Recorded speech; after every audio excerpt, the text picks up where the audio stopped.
If you want to know how I turn this bike into this bike, keep watching and I'll tell you exactly how I did it. Hello everybody. The purpose of this video is really to just show you what is involved in building the bike that I showed you in the picture, which is with me here. So let's have a look at the bike. Get the camera sort of set up so we can see.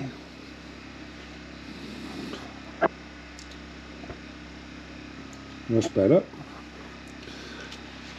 Right, we'll start with the front because this is where I started with when I started doing the bike.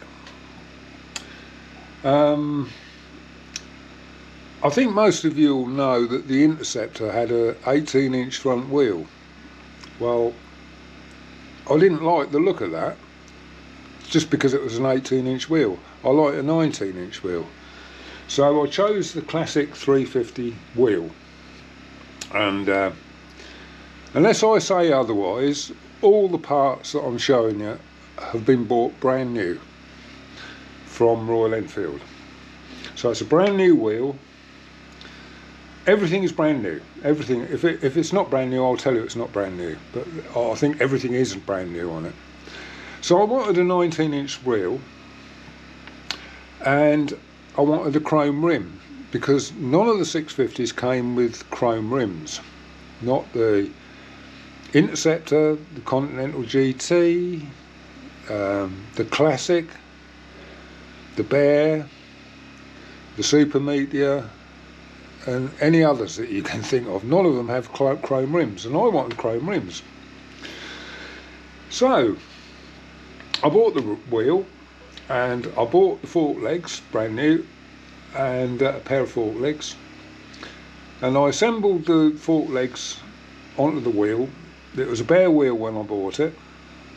There was no brake rotor, no reluctant ring, there were no bearings, no oil seals, nothing, bare wheel. So I bought all the stuff new from Royal Enfield to put in it, built the wheel up, put a nice brand new Avon Road Rider tyre on it, and put it into the fork legs, and then fitted the fork legs, dropped the fork legs out of the Interceptor, took the Interceptor forks out and put these in. Yeah, I thought, oh well, that was an easy do. No, that wasn't quite the case though, because when I pushed it off the stand, the bike was so low at the front, and I thought, I've overlooked something here. I better have a check on this. So I couldn't work out why it was so low at the front until I measured the fork legs, and they're 45mm diameter, and the same as the Interceptor. The classic ones are the same diameter as the Interceptor.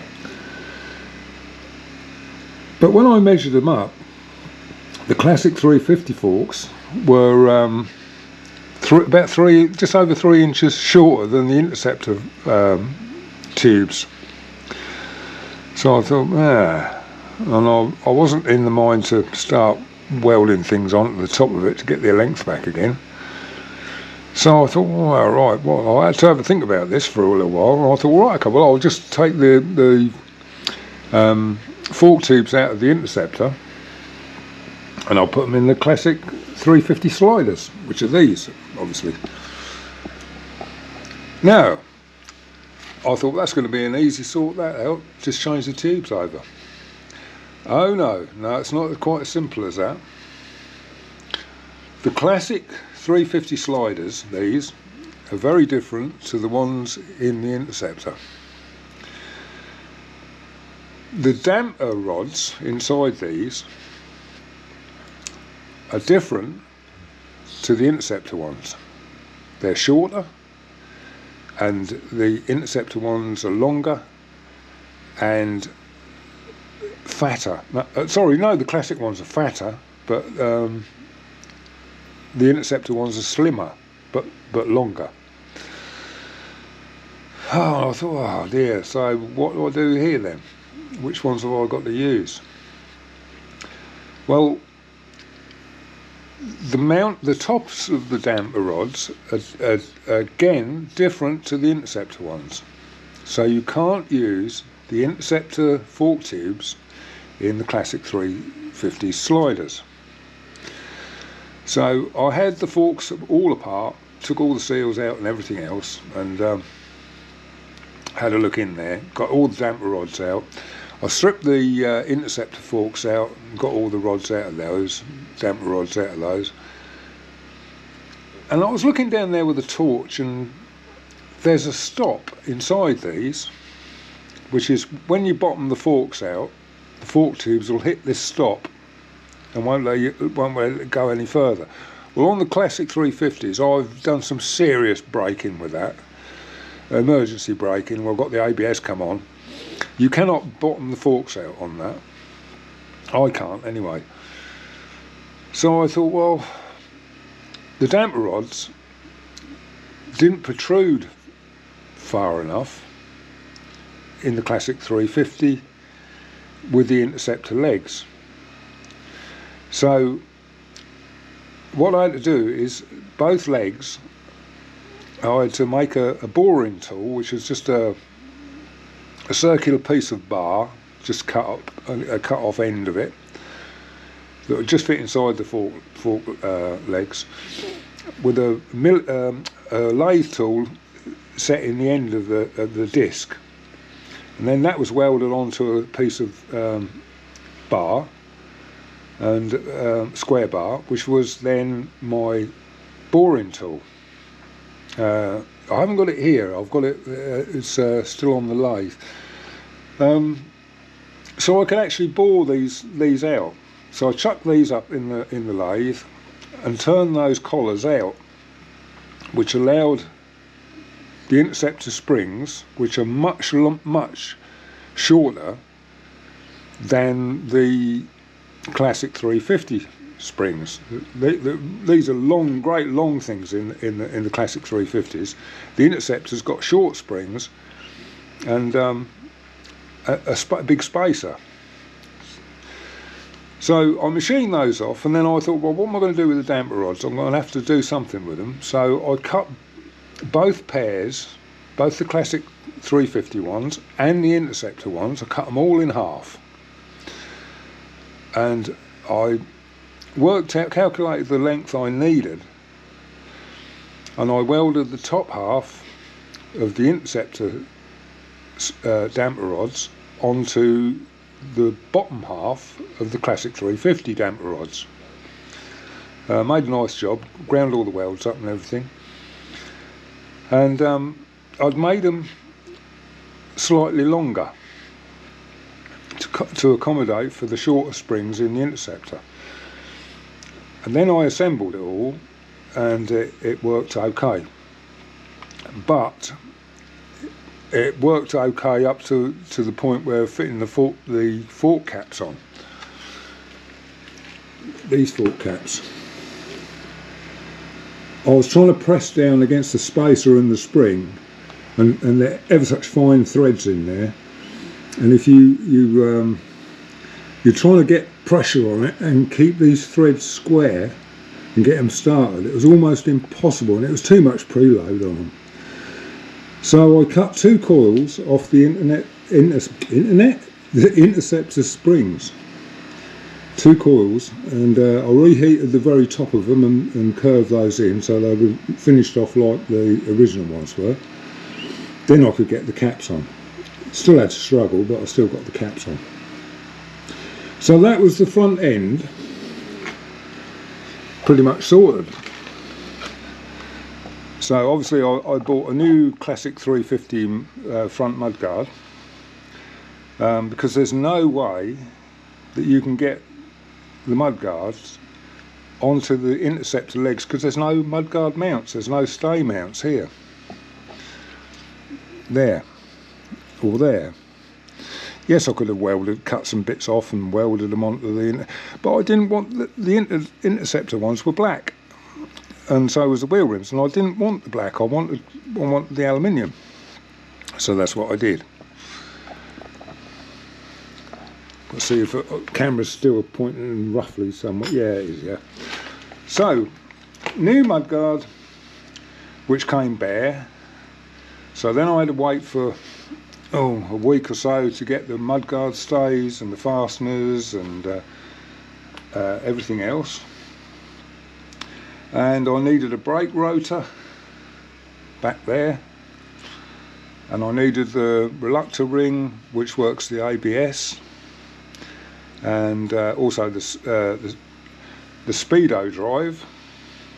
Now the speedo drive looks like a cable driven one. You can see it down there, just about see it, and that is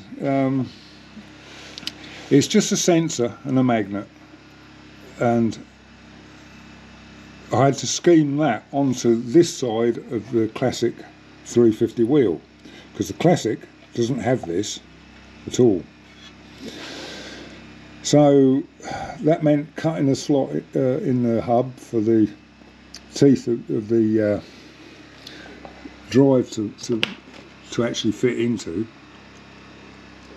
and then of course you've got to try and work out the spacers and spacings and everything, and so anyway, I bought the disc and I bought the bolts to hold the rotor onto the hub, and I made a spacer up on the other side, which I don't think you can see, but I'll try. There's a spacer in there, probably can't see it, it's too dark in here. The light is not good here. Let me get a torch. I've got a torch here somewhere. I did have a torch here somewhere. Yeah, there's a torch. Yeah, that spacer in there, I had to make that one up. It's a step spacer. So you can see all the bolts and the reluctor ring, they're all new. The rotor's new. But then again, you see the Interceptor brake is on this side. Now there's no way that I could get the Interceptor brake onto this side. I had to use the Classic 350 brake and caliper, because the Interceptor caliper is handed. It's designed to bolt onto the back of the brackets that are on the Interceptor here, and they're not the right spacing to go in these legs anyway, so you can't put them on the other side. So I had to use Classic 350 caliper and disc. Now I know what you're going to say. Oh, you've only got a 350 brake on it now. Well, the difference in weight between the Classic 350 and the Interceptor curb weight is 55 pounds. Now 55 pounds, so it's 22 kilos I think it is. 55 pounds. Now if you ride the Classic 350 two up and have to do an emergency stop, you can get the ABS to work and it comes to a stop rapidly. So it's no different running an Interceptor on a Classic 350 front brake. It is very slightly smaller diameter, but it's still twin pot calipers, and it works. It just works. So that's why the brake is on the other side. I still haven't quite finished this bike yet. I've still got things to do. If you look at the brake lines here, they come along the frame underneath the tank, and they have to go down and over to the other side. That's why the mountings aren't put on here yet. I need to route the brake line and the ABS sensor up the other side of the frame to get it to fit nicely. So that's another thing I've got to do. Right, headlight brackets, they were an ugly things, weren't they, from the factory? So I took those off, and these are not genuine Royal Enfields. I bought these new, but they're just a generic headlight mounting, and they're not so conspicuous as the original mountings, the headlight mountings on the Interceptor. They just look a better thing. Now the headlight, that's the original headlight, which was black. It's dusty now, but that's the original headlight. It's black, and I didn't want that either. I wanted a chrome one, so I bought a brand new chrome Interceptor headlight, and there that is, which suits it better. They're classic 350 front indicators, and they're mounted through the headlight brackets and wired up. Obviously I've retained the fork gators off the Interceptor, because that's a telltale sign of an Interceptor. You know, I didn't want it looking, instead of having the fork tins, which wouldn't have fitted anyway because these are longer, I've retained the gators. So far so good. Right, that's the front end. I think I've covered everything on that, I think. There's still an issue I've got with the front wheel spindle.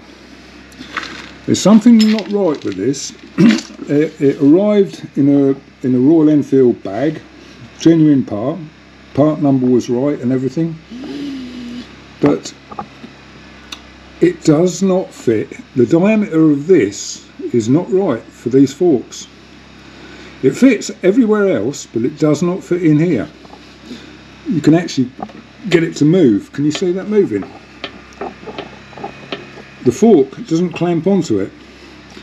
So what I'm going to do is I'm going to take the wheel spindle out of one of my classic 350s and just measure this diameter of this end of it and see if there's any difference, because for some reason this is not a classic 350 wheel spindle. Although it came in the Royal Enfield bag, genuine bag, sealed bag, the right part number and on and everything, it does not fit. So that's another major thing that I've got to do. I must sort that out. Right, so that is that. Petrol tank. Well, that's just a brand new, well, I think they call it the Mark II tank, because it is based on the Mark II Interceptor of the sort of the late 70s, which was red and chrome. I couldn't have the black tank, black and chrome tank on it with the red striped mudguards. I have got the option to do this bike in black, because I've still got the black and chrome tank, which has only had one tank full of petrol through it in all its life. You know, I haven't ridden this bike. It's 4 years old, this bike now, and it's not had its first MOT yet, because I don't ride it. I haven't done anything with it. It's just been put away for the last year and a half while I get my act together. Anyway, I decided to have a big push and get it all finished, and that's what I'm doing. So, wheel spokes. They are the same diameter as the Interceptor. There's no difference in those. They're the same gauge spokes. The same thickness rims, so they're going to be fine. The wheel bearings are the same size, so I've got no worries there at all. Right, let's have a little wander down here. Looks like my rocker box has been leaking a little bit oily, but it's due for a service. It's done no miles, this bike. I think it's only done about 3,000 miles, I think, if that. So the seat is the Royal Enfield touring seat, and it's pretty comfortable, that is, compared with the one that was on it, which was like an ironing board. It was a dreadful thing, dreadful seat. So I fitted one of those on. The Enfield Precision Silencers, they've been on there since 2022. I put them on there, bought them from at vast expense from Hitchcock's, but they only did brushed finished back then. They didn't do the polished ones, and I like the upswept pipes because it is an Interceptor trait. The Mark 1As and the Mark 2s had upswept pipes, and they're very sort of Norton Commando-ish, and they are part of the sort of hand-me-downs really from the old Interceptors. The rear shocks, they're going. I bought a pair of new Classic 350 rear shocks, which are too short. They're too short by about 2 inches. So whether I put extensions on the bottoms of them and then use them, because they give you a good ride. I like these shocks, they're good. But these weren't cheap either. So I bought a pair of those.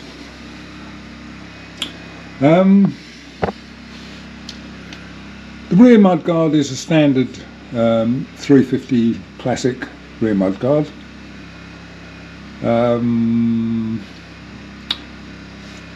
I did say in my last video, which if you're wondering where that went, something went very wrong with that video.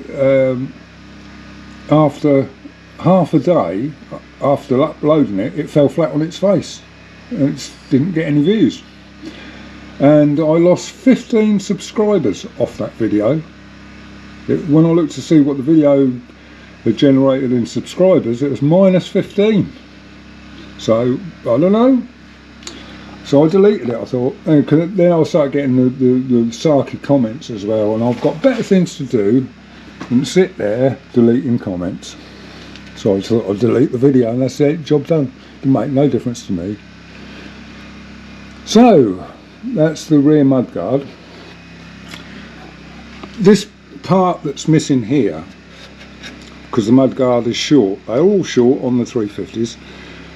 I'm going to use the plastic piece that went on the Interceptor rear mudguard in there, and that'll fill that up beautifully, and it keeps it all Royal Enfield as well. So moving along a little bit, the light in here is terrible. So you can see that's the genuine Classic 350 rear mudguard. I think I've got it set up. The tail light is genuine Classic 350, all new. All this stuff's all new. I had to make these stays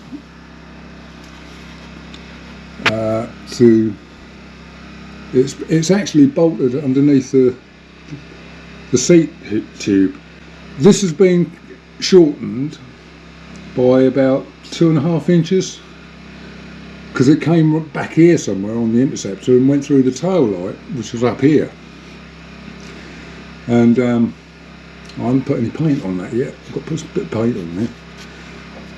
Yeah, so that's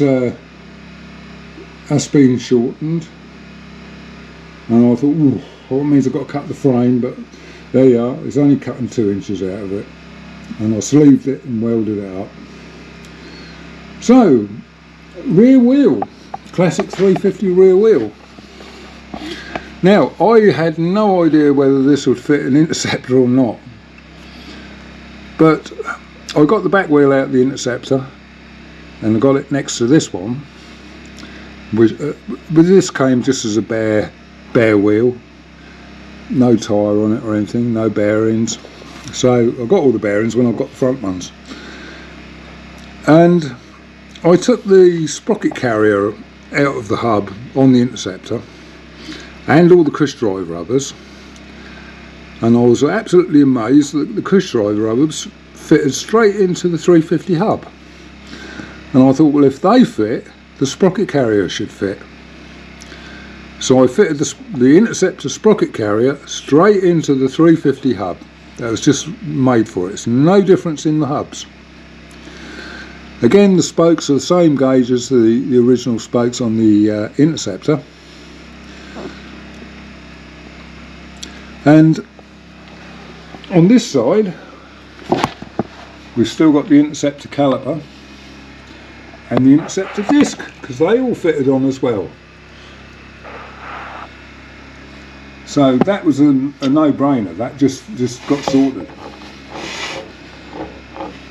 So we've still got the same size disc on the back as the Interceptor had, and the same caliper. And the wheel spindle fitted, everything fitted. So that's where we got to with that.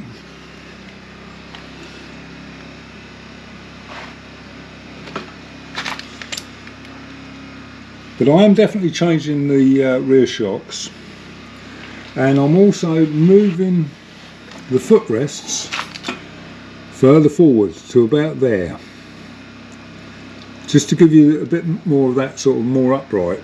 I'm going to fabricate new brackets for these and extend the gear lever slightly, not a lot, doesn't need a lot.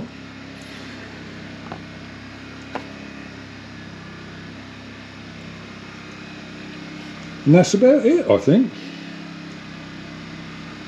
And that's what has made this bike come out as it has.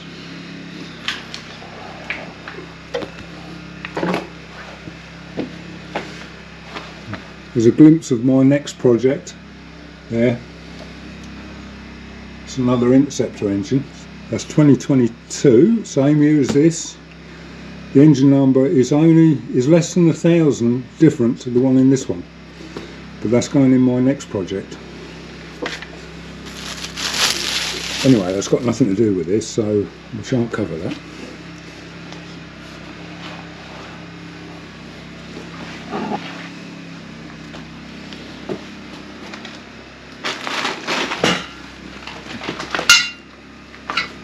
So there we are, we've just got a few odds and ends to tidy up, and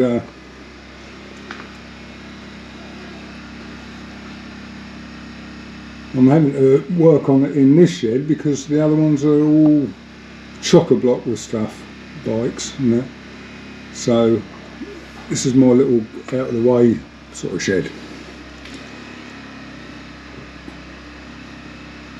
But I'm pleased with the way it's come out. It was a struggle. Yeah, there's a lot of head scratching to get these front forks to work properly. Then of course I didn't know how much oil to put in them. I looked at the classic 350 specs for how much oil, and I looked for the Interceptor and see how much oil for those, and I added them together and divided them by 2, and that gave me an average. So I've put an average amount of oil in there. I may have put too much in there, I may not. I don't know. I'm going to have to work on that when it comes. It's actually, I've got it insured now, ready to go on the road. I've got to take it for its first MOT. It's not had it yet.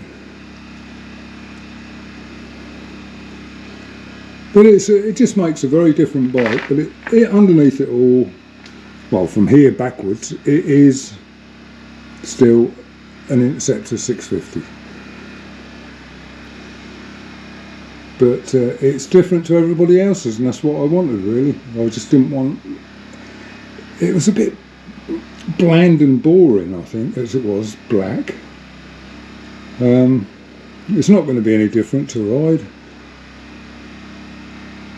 It's not going to handle any different. Well, it might do with a 19-inch front wheel. It might be a little bit different. I just noticed it's still got the sticker on the wheel rim. I'll have to get that off. If I can't get this brake line to fit, because it's coming from this side from the ABS pump to that side. I might, if I can't reroute it, I'll probably use a classic 350 brake line, which is on that side, so that'll be a little bit longer. So it's all doable. Don't think there's anything else I can tell you about the bike really. I'm changing the handlebars. I don't like this crossbar. If it was a welded in crossbar, just straight across, that would be alright, but it's not. It's just got these ugly great clamps on there, and I've not touched these. This is how it came from the factory. The one's higher than the other, so that's not even level. But I will be using a pair of those, which are a bit more like it. This is an Interceptor, by the way, and if you look at this frame, it's a rolling chassis basically, and then take heed of that engine I just showed you. Well, then you can work out what my next project is, can't you?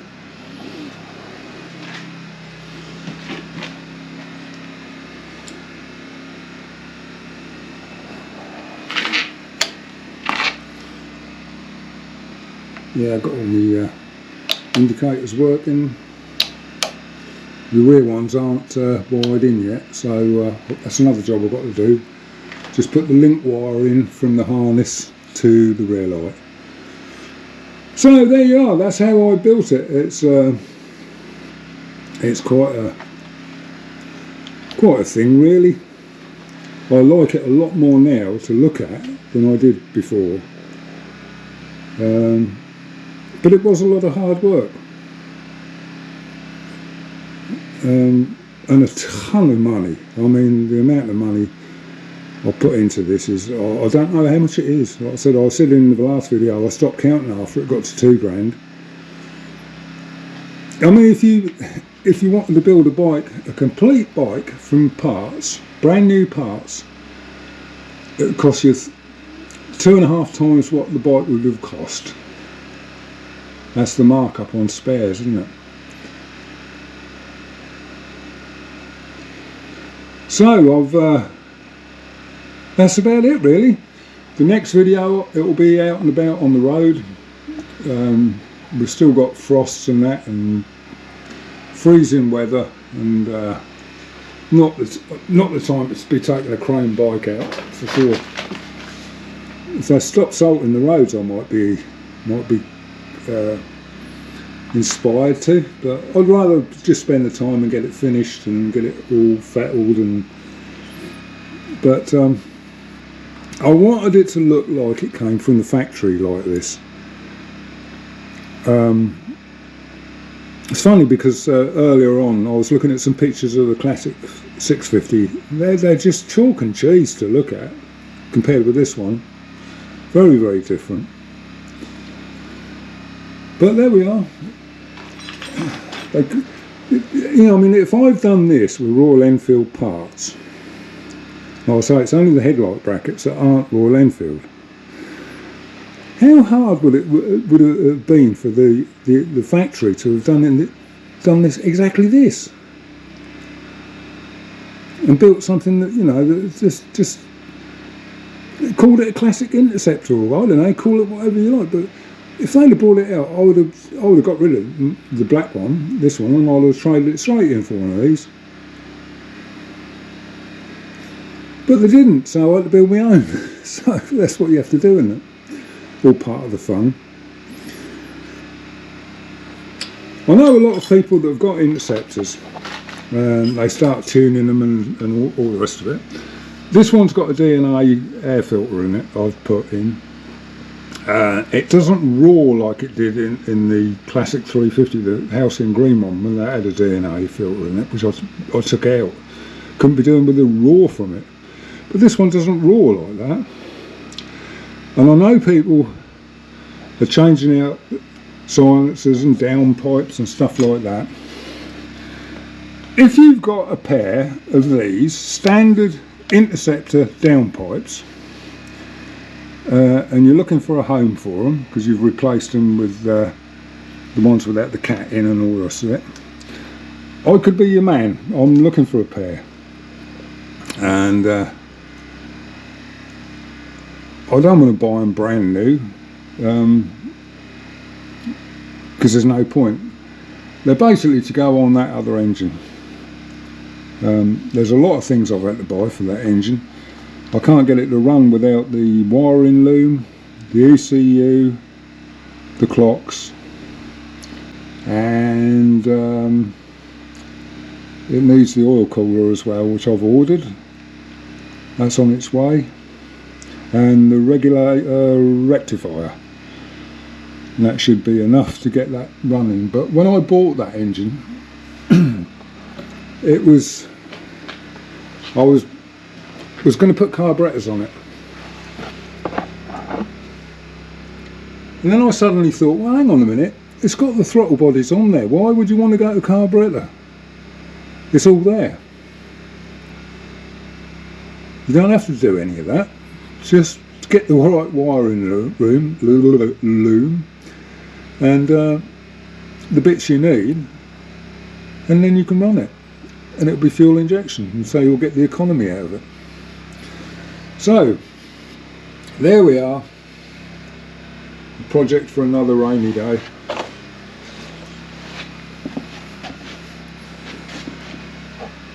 The silencers, like I say, they're brushed. I've got polishing mops and stuff like that. I'll probably have a go at making them polished instead of brushed. Got nothing to lose, everything to gain. So then they'll match the downpipes then. Anyway, this video's gone on long enough. I'm going to save some more for another day. So thanks ever so much for watching, and I hope you enjoyed it. If you did, consider liking and subscribing, and there'll be all sorts of bits and pieces coming out. Anyway, there we go. I'll leave you with it. Thanks for watching. Bye bye.